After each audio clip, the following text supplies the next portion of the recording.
하나님께서 그를 찬양할지어다. 그의 모든 천사여 찬양하며 모든 군대여 그를 찬양할지어다. 해와 달아 그를 찬양하며 밝은 별들아 다 그를 찬양할지어다.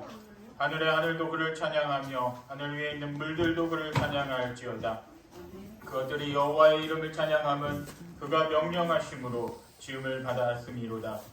하나님은 영이시니 예배하는 자가 영과 진리로 예배할지니라. 아멘. 찬송과 경배를 받으시기에 합당하신 하나님 아버지, 그 놀라우신 창조의 능력으로 인하여 찬송을 부릅니다.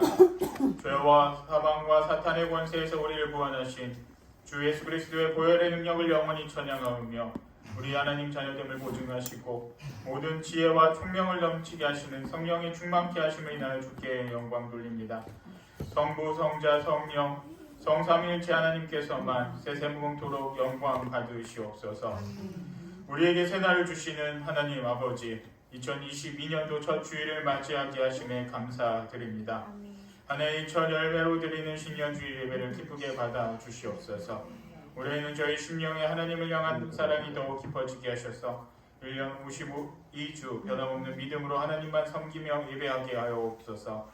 또한 새해에는 성도들이 애통하며 드리는 기도에 응답하셔서 이 나라, 이 땅을 지켜주시옵시고 이 땅에 퍼졌던 모든 재앙을 거두어 주시며 남과 북이 하나가 되는 통일의 날을 앞당겨 주옵소서.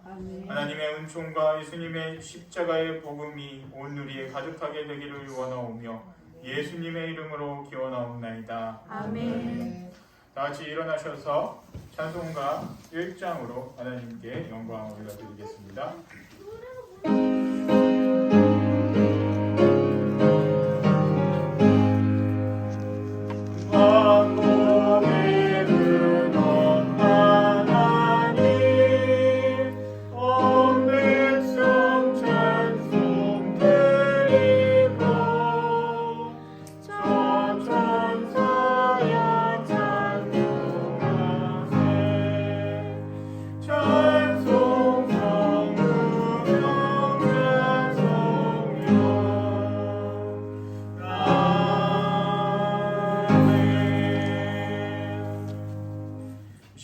우리의 죄악과 허물을 하나님께 고백하겠습니다.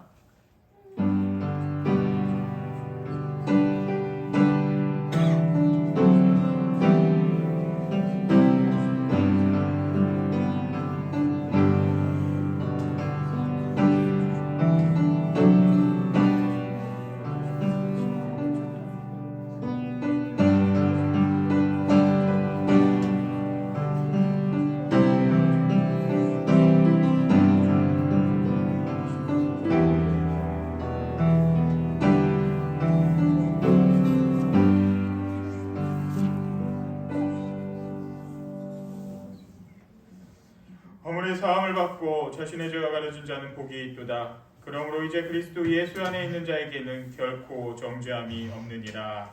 아멘. 나는 전능하신 아버지 하나님 천지의 창조주를 믿습니다. 나는 그의 유일하신 아들 우리 주 예수 그리스도를 믿습니다.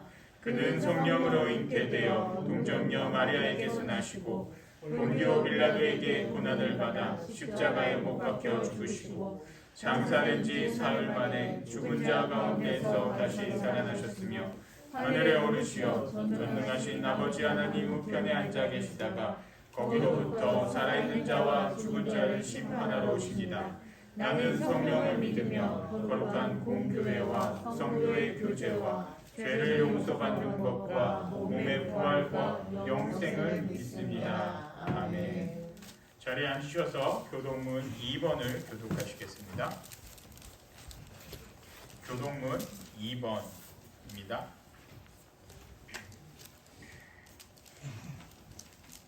어찌하여 이방 나라들이 분노하며 민족들이 헛된 일을 꾸미는가?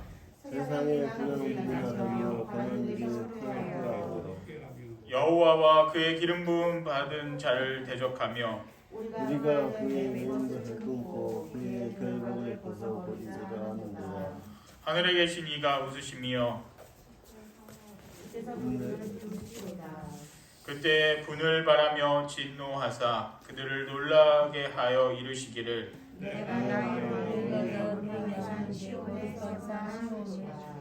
내가 여호와의 명령을 전하노라. 여호와께서 내게 이르시되 너는 내 아들이라 내가 너를 낳았도다. 내게 구하라. 내가 이방 나라를 내 유업으로 주리니 내 소유가 땅 끝까지 이르리로다. 아멘. 다 같이 감사의 찬송 9장으로 하나님께 영광 돌리겠습니다.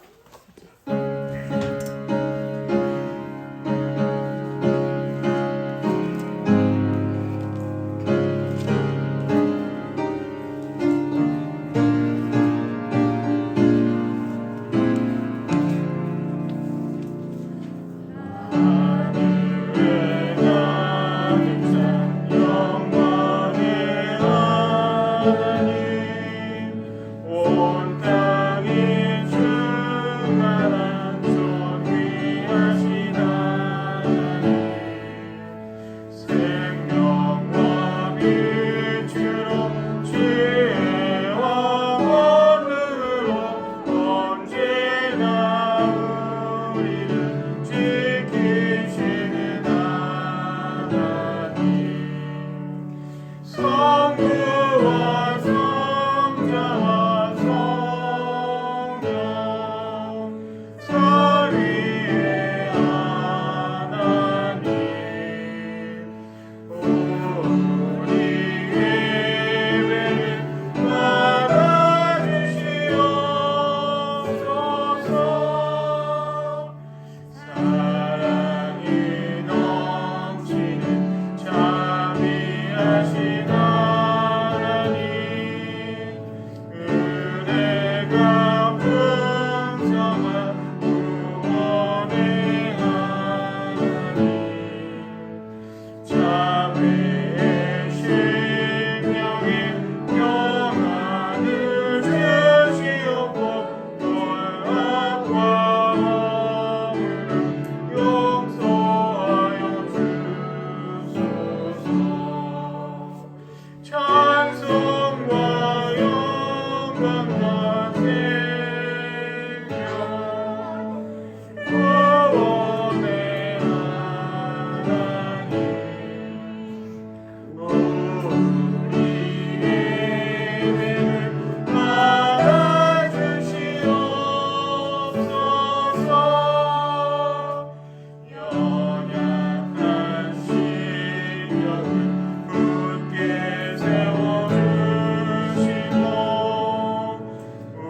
우둔한 마음을 지혜롭게 하시고 주의 뜻 받들어 참되게 살아가며 주 말씀 따라서 용감하게 하소서. 권능과 지혜와 사랑 은혜의 하나님 우리 예배를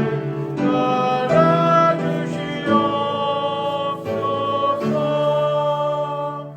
주 앞에 나올 때 우리 마음 기쁘고 그 말씀 힘내어 새 희망이 솟는다.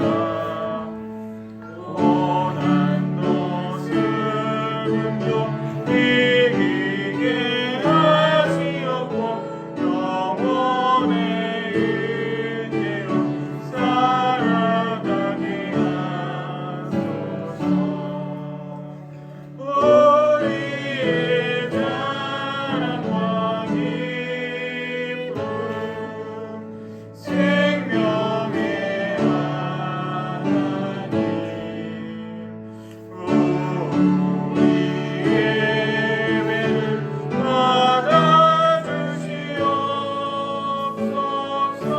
받아주시옵소서. 아멘.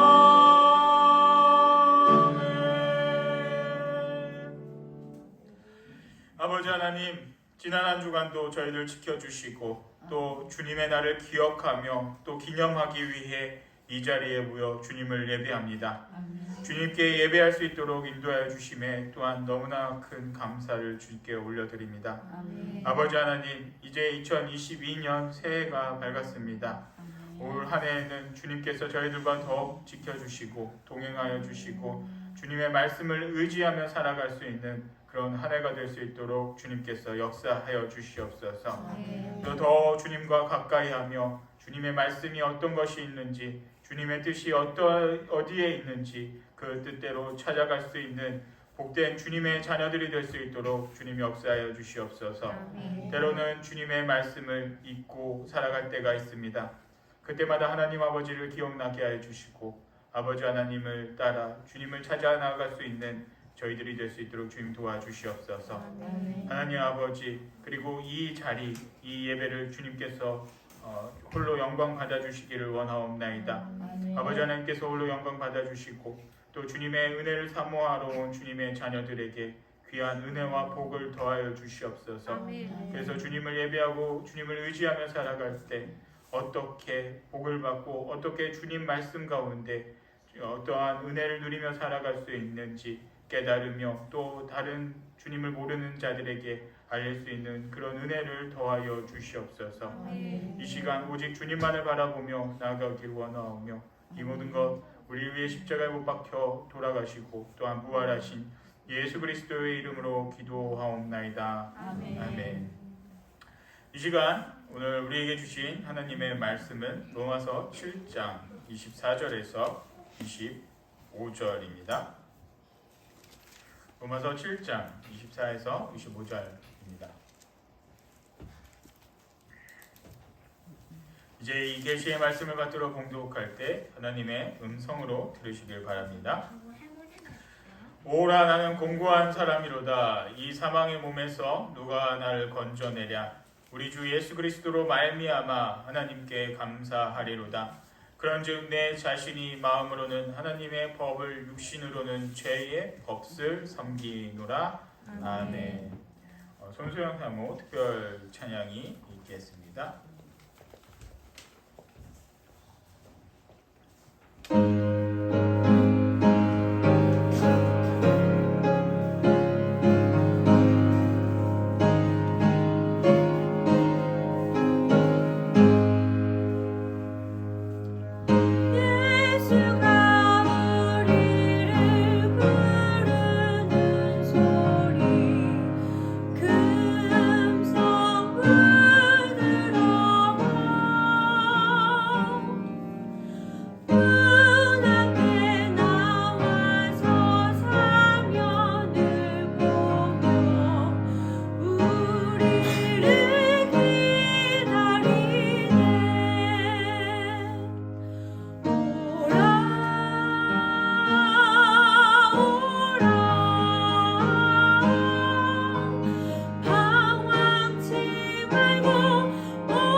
박수 치시려면 치셔도 돼요. 네, 감사해. 오늘 같이 로마서 말씀을 이렇게 전하고자 합니다. 성경에서 말씀하고 있는 인간이란 어떤 존재일까요? 한번 생각을 해보신 적이 있으십니까? 우리가 창세기를 보면은 하나님께서 6일 동안 천지를 창조하시고 사람을 만드셨습니다.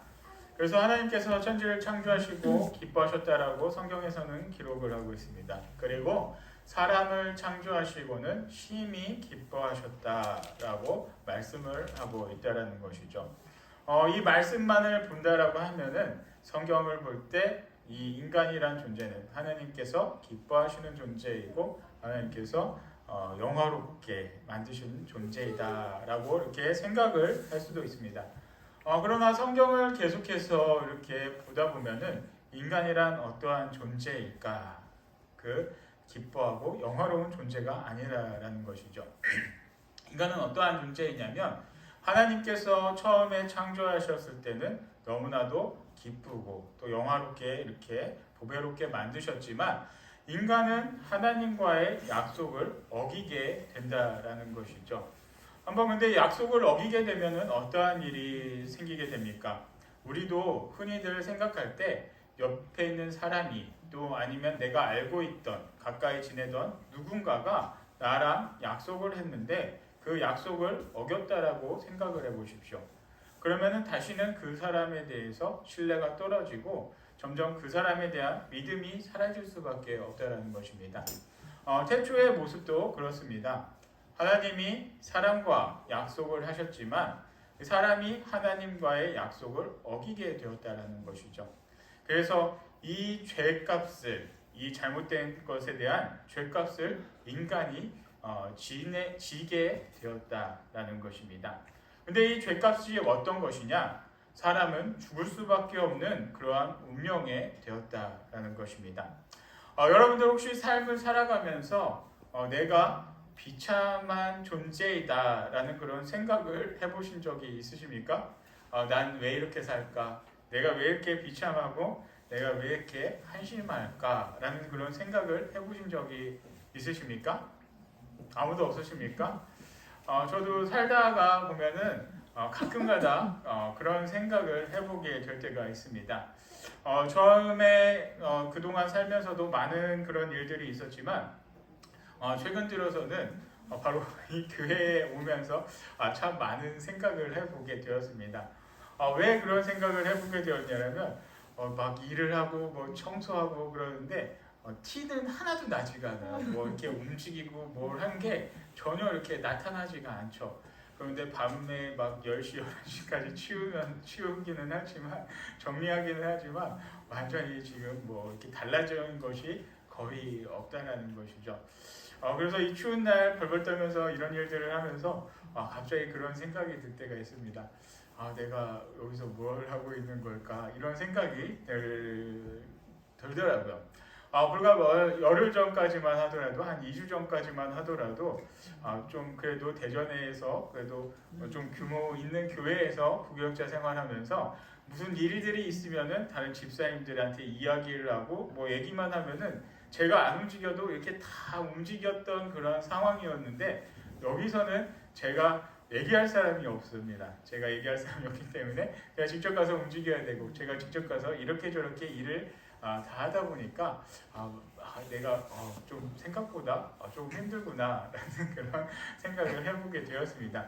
그렇다고 비참하다라는 생각을 하지는 않았지만 많이 힘들다. 그렇지만 제가 이곳에 있는 이유는 그래도 부교역자 생활을 접고 보다 더 이 지역 가운데 제가 품은 제가 계획하고 있는 또 하나님께서 주신 그런 비전이 있기 때문에 이곳에 왔습니다. 그리고 하나하나 이렇게 진행을 해 가려고 하는데 물론 힘든 일이 있을 수는 있습니다. 근데 기도하면서 헤쳐나가는 은혜가 있으리라 확신합니다. 근데 삶을 살아가면은 누구나 다 그런 일들을 겪을 수밖에 없다라는 것이죠. 내가 비참하고 왜 이렇게 힘들까라는 그런 생각을 할 수밖에 없다라는 것입니다. 그런데 흔히들 많은 사람들이 내가 비참하고 이렇게 힘들다라는 그 원인을 보통적으로 생각을 해본다라면 경제적인 부분을 생각을 하기가 쉽다라는 것이죠. 경제적인 부분에 많이 부족했을 때 내가 이렇게까지 살아야 되나? 내가 왜 이렇게 힘들지? 비참하다라는 그런 생각을 해볼 때가 많이 있다라는 것입니다.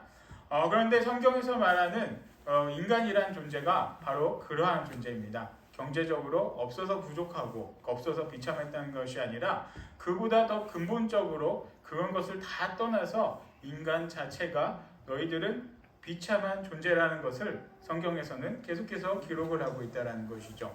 그러면 왜 성경에서 말하는 인간이 비참한 존재인가? 라는 것이 방금에도 전에 말씀드렸던 그 아담의 범죄로 인해서 인간은 죄의 값으로 인해서 죽을 수밖에 없는 존재가 되어버렸다는 것이죠.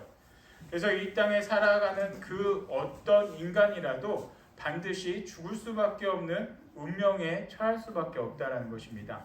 아무리 부유한 사람이건 아무리 똑똑한 사람이건 지식이 많은 사람이건 인물이 뛰어난 사람이건 인물이 없는 사람이건 어떤 사람이라도 모든 사람은 죽을 수밖에 없는 운명에 처해 있다라는 것입니다.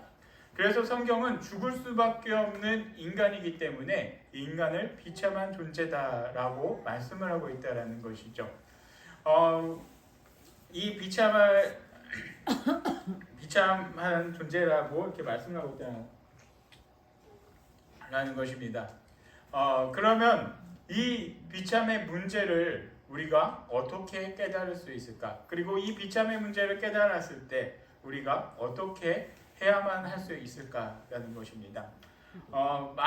그런데 그 부분에 대한 해답이 바로 이 성경 말씀 안에 있다라는 것이죠. 이 세상 사람들은 하나님을 알기 전에 예수 그리스도를 알기 전에 자신의 멋대로 자신의 뜻대로 살아가는 사람들을 어렵지 않게 볼 수 있습니다. 그 중에 대표적인 사람이 하나가 누구냐면 바로 우리가 잘 알고 있는 종교개혁자 마틴 루터라는 그러한 사람이 있습니다. 마틴 루터는 독일의 신학자이지만 그가 성직자가 되기 전에는 그는 한 학교의 교수였고 법학학자였습니다. 근데 이 루터가 삶을 살아가면서 회심을 하게 된 계기가 어디에 있었냐면 그때 당시 사람들이 벼락에 맞아 죽는 사람들이 굉장히 많았다는 것이죠. 그러나 어느 날 루터가 길을 가다가 벼락이 치는 그런 상황에 놓여 있게 되었습니다. 루터가 이 벼락을 피해서 숨어서 하나님께 간절한 기도를 올려드렸습니다. 하나님께서 저를 살려주시면 제가 가톨릭 사제가 되겠습니다. 라는 기도를 이 루터가 올렸다는 것이죠. 그리고 그 기도의 결과 루터는 진짜로 사제가 되고 또 이 성직자의 길로 갈 수가 있었다는 것입니다. 그런데 루터가 이 하나님 말씀을 듣고 또 깨달으면서 한 가지 크게 깨달은 사실이 있었습니다.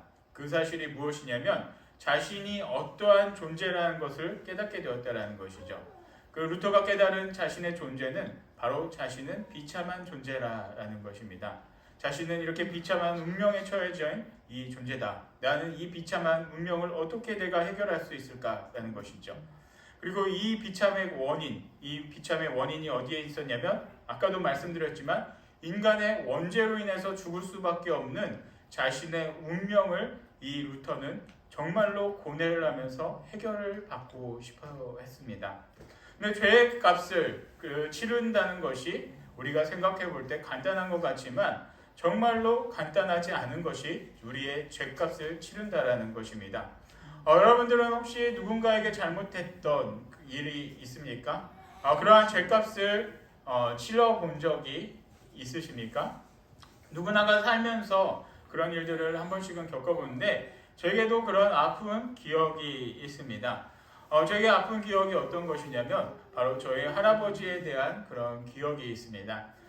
저희 할아버지께서는 제가 어렸을 때 저희들을 데리고 맛있는 것도 많이 사주시고 또 사냥을 좋아하셨던 그런 분입니다. 그래서 사냥을 가시면 그때 총을 들고 이렇게 노루도 잡아오시고 멧돼지도 잡아오시고 그런 모습이 어린 제가 바라볼 때 너무나도 멋있었던 그런 할아버지가 저의 할아버지였습니다. 그런데 나이가 들어서 이제 제가 중고등학교 시절에 이제 할아버지와 같이 지내게 됐는데 그때 할아버지의 모습은 그때 젊고 힘이 있었던 할아버지가 아니라 나이가 들은 한 노인에 불과한 할아버지가 되어버렸다는 것이죠. 그런데 그 노인이 된 할아버지에게는 많은 손길이 필요할 수밖에 없습니다. 식사나 모든 것들을 하나하나 다 챙겨줘야 하는 그런 상황에 놓여 있었다는 것이죠. 그런데 어린 제가 바라볼 때 이 모든 것이 다 귀찮았다라는 것입니다. 할아버지한테 하나하나 다 신경 쓰고 확인하고 할아버지를 신경 써야 된다는 것이 너무나도 번거롭고 제 삶에 너무나도 이게 귀찮은 일이 되어버렸다는 것이죠. 그래서 할아버지가 계실 때마다 제가 피해서 집에 나가서 들어오지도 않고 그렇게 피하면서 지냈던 그런 기억이 있습니다. 그런데 어느 날 할아버지가 갑자기 돌아가셨다는 것이죠. 그때 너무나도 큰 충격에 빠졌고 제가 그동안 했던 잘못된 일들을 뉘우치고 반성하고 회개를 하고 싶었지만 어떻게 할아버지한테 용서를 구할 수 있는 방법이 아무것도 없었습니다. 그래서 지나가는 어르신들만 보면 좀 안쓰러운 마음들이 제게는 많이 몇 년 동안 이렇게 계속해서 있었고 지금도 가끔 할아버지가 생각나면 잘못된 그런 용서를 받고 싶은 마음이 제 가슴 속에는 너무나도 생각이 납니다. 그렇습니다. 우리가 잘못을 하고 죄를 지었다라고 하면 누군가에게 그 잘못한 사람에게 죄값을 갚아야 하는데 그 죄값을 갚는다라는 것이 쉬운 일이 아니라는 것이죠. 저처럼 이 세상에 없어서 죄를 용서받을 수 없는 그런 경우가 있을 수도 있고 또 죄값을 치른다라는 것은 상대방이 원하는 대로 맞춰줘야지 내가 원하는 대로 죄값을 치르는 것이 아니기 때문에 이 상대방의 그 원하는 것을 맞춘다는 것이 너무나도 쉽지 않다라는 것이죠. 그래서 이렇게 죄값을 치른다는 것이 너무나도 어렵다라는 것입니다. 그런데 아까도 말씀드렸던 이 루터도 그러한 상황에 놓여져 있었습니다.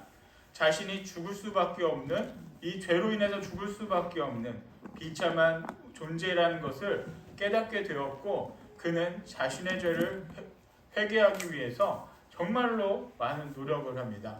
정말 자신의 찢어지는 고통을 어떻게 하면 내가 이 하나님께 죄값을 치를 수 있을까? 이 고통스러운 것을 갚기 위해서 고행을 합니다.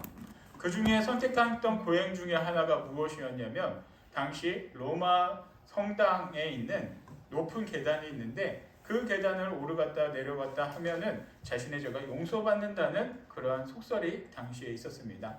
그래서 이 루터는 자신의 죄를 용서받기 위해 무릎을 꿇고 그 계단을 올라갔다 내려갔다 하게 되었다는 것이죠. 그렇다고 이 루터가 하나님께 지은 이 죄값을 자신의 잘못된 것들을 용서받을 수 있었을까요? 그것은 할 수가 없었다는 것입니다. 이 루터가 그렇게 고행을 하던 중 깨달은 것이 하나가 있었습니다. 바로 어떤 것이었냐면 로마서 1장 17절의 말씀입니다. 오직 의인은 믿음으로 말미암아 살리라 라는 말씀이었다라는 것이죠. 죄를 용서받을 수 있는 그 길은 하나님과 화해되고 하나님의 자녀가 될 수 있는 유일한 방법은 그 방법밖에 없다라는 것입니다. 나의 노력과 나의 의지와 나의 수고로 인해서 우리가 하나님께 죄를 용서받을 수 있다는 것이 아닙니다. 오직 복음으로 이 말씀으로 우리의 죄를 용서받을 수 있다는 것이죠. 예수 그리스도가 우리를 위해 십자가에 못 박혀 돌아가시고 또 우리 때문에 부활하신 이 사건을 믿는 것 외에는 우리가 하나님과 평강을 누릴 수 있는 그 어떤 방법도 없다라는 것입니다. 그래서 이 로마서 말씀도 바로 그러한 것들을 기록을 하고 있습니다. 로마서를 기록한 사도 바울의 삶을 되돌아본다라고 해도 이 사도 바울의 삶도 평탄대로를 걷고 있었던 사람이었습니다. 당시 바울이 살았던 1세기, 주후 1세기는 이 로마라는 제국이 전 세계를 통치할 만큼 강한 나라로서 다스리고 있었습니다.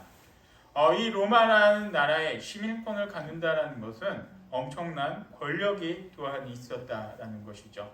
근데 사도 바울 같은 경우가 그렇습니다. 사도 바울은 그의 노력과 수고로 이 로마 시민권을 얻게 된 것이 아니라 그의 아버지 때부터 이 시민권이 있어서 그는 태어났을 때부터 자연스럽게 로마 시민권자가 될 수 있었다라는 것이죠. 그는 태어났을 때부터 로마 시민권자였고 그때 당대에 받을 수 있는 최고의 엘리트 교육을 다 받고 성장을 했던 사람이 사도 바울이었습니다. 최고의 학자라는 가말리엘로부터 공부를 하였고 또 바리새인 중에 바리새인으로서 또 율법에 가면은 최고의 권위자로서 율법으로 이 유대인들의 그런 지도자가 될 수 있었던 사람이 이 바울 사도였습니다. 그런데 이 사도 바울이 예수 그리스도를 만나게 되고서 어떤 일이 벌어지냐면 자신의 삶이 완전히 뒤바뀌게 되었다는 것이죠. 그동안은 지도자로서 권위자로서 세상을 통치하며 또 그리스도인들을 박해했었던 이 사도 바울이 오히려 그리스도인이 되어서 박해를 받고 핍박을 받는 그런 사람이 되었다는 것입니다. 그런데 이렇게 박해를 받고 핍박을 받으면서도 평생 살면서 만 킬로의 여정을 그렇게 걸어다니며 복음을 전도하면서 자신이 깨달은 이 은혜를 사람들에게 전했다는 것이죠. 그가 받은 은혜가 무엇이냐면 그가 자신이 어떠한 존재라는 것을 깨달은 것이 무엇이냐면 바로 이 로마서 7장 24절의 말씀입니다. 말씀을 보겠습니다. 말씀에 어떻게 기록이 되었냐면 오라 나는 공고한 사람이로다. 이 사망의 몸에서 누가 나를 건져내랴. 우리 주 예수 그리스도로 말미암아 하나님께 감사하리로다. 그런즉 내 자신이 마음으로는 하나님의 법을 육신으로는 죄의 법을 섬기노라 라고 말씀을 기록하고 있었다는 것이죠. 여기서 성경을 24절 말씀을 보면은 분명히 이렇게 기록하고 있습니다. 오호라 나는 공고한 사람이로다. 이것을 원어적인 측면을 이렇게 더 본다고 하면은 제가 헬라어를 정말 열심히 공부해서 이렇게 파고 들었으면 좋겠지만 요새는 번역이 잘 된 것들 책들이 너무나도 많이 나와 있다는 것이죠. 그래서 어려운 헬라어를 안 보더라도 이 원어적인 의미를 충분히 알 수 있는 책들이 많이 있는데 이 공고하다라는 의미를 원어적인 의미에서 더욱더 가까이 본다라면 비참한 사람이다 라고 사도 바울은 기록을 하고 있다는 것입니다. 나는 정말 비참한 사람이다 라고 사도 바울은 자신의 복음을 전할 때마다 이것들을 생각을 하면서 복음을 전했다는 것이죠. 나는 정말 죽을 수밖에 없는, 죄로 인해서 죽을 수밖에 없는 그러한 존재라는 것을 사도 바울은 분명히 기억하고 이 복음을 전했다는 것입니다. 그리고 그가 깨달은 한 가지, 그리고 그가 전했던 복음이 어떤 것이었냐면 바로 이것이라는 것이죠. 나는 죄로 인해서 죽을 수밖에 없고 비참한 존재가 될 수밖에 없고 공고한 사람이 될 수밖에 없는 이 나를 구원해 줄 사람이 이 세상에 누가 있을까? 이 세상에는 그 어떤 사람으로도 자신이 아무리 율법을 공부하고 자신이 아무리 행위적으로 올바르게 살았다고 할지라도 나의 이 죄인된 비참함을 건져줄 사람은 이 세상에 아무도 없다라는 것을 사도 바울은 전했다는 것입니다. 나의 이 문제를 해결해 줄 수 있는 사람이 아무도 없다라는 것을 이 바울 사도는 이 복음을 통해서 전하고 살았다라는 것입니다. 그렇습니다. 우리가 살아가면서 정말 우리의 죄악된 모습들, 우리의 허물들을 용서하여 주시고 우리의 이 죄악들을 깨끗게 해줄 사람이 바로 우리 주 예수 그리스도밖에 없다라는 것입니다. 바울 사도가 전했던 것은 바로 그 부분입니다. 우리를 이 비참한 문제, 이 죄의 문제에서 해결해 주실 분이 우리 주 예수 그리스도밖에 없다라는 것을 끝까지 전했다라는 것입니다. 사랑하는 성도 여러분, 여러분들의 삶 어떻습니까? 정말로 평안하고 즐거울 때도 있지만 우리의 삶을 분명히 괴롭게 하는 그런 부분도 분명히 있다라는 것입니다. 우리의 근본적인 문제도 분명히 우리를 괴롭게 할 수밖에 없다라는 것입니다. 그러나 한 가지 여러분들이 기억하시며 살아가기를 원합니다. 우리를 위해 이 비참의 문제, 우리의 근본된 문제, 우리의 근본의 이 고민들을 이 세상에서 해결해 줄 분은 아무도 없습니다. 그분은 오직 우리 주 예수 그리스도밖에 없습니다.